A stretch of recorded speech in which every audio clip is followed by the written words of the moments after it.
Bonjour David Béliard. Bonjour. Vous êtes adjoint à la maire de Paris en charge des transports. Tout d'abord, merci d'être venu car le préfet de police, lui, a refusé de répondre à nos questions. Alors commençons par ce reportage qu'on vient de voir à Londres. Est-ce que cette solution peut vous donner des idées? Parce que clairement là-bas, ça fonctionne. On avait déjà testé à peu près ce même mécanisme en 2018 sur la place de la Concorde, sans radar automatique.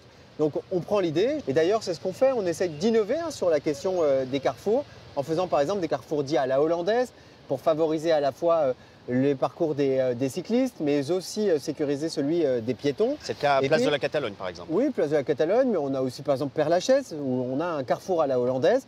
Et puis aussi, on regarde pour faire des carrefours dits à la japonaise. Mais oui, on est ouvert à tout ce qui peut améliorer la situation qui effectivement est une situation difficile à Paris et qui l'est depuis très très longtemps. Parlons-en justement de cette vidéo verbalisation qui clairement ne fonctionne pas.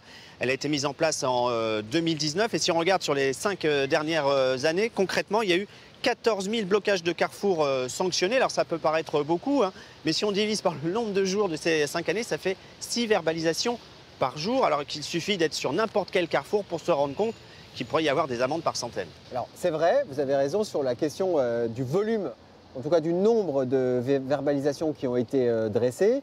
Par contre, ce qu'on observe quand même, c'est que lorsqu'on met en place de la vidéo-verbalisation, la situation elle est mieux que lorsqu'on n'en met pas. Parce que la question de la crainte de la sanction, même si elle est peut-être pas assez suffisante pour vous, qui avez envie de donner des amendes aux automobilistes. Non, on a envie que la circulation soit fluide. En fait, si les gens respectaient les règles, tout le monde pourrait circuler normalement. Oui, mais moi aussi, j'ai envie que la circulation soit fluide et c'est pour ça que j'utilise des outils. Et nous utilisons les outils qui sont à notre disposition. La vidéo-verbalisation en est un.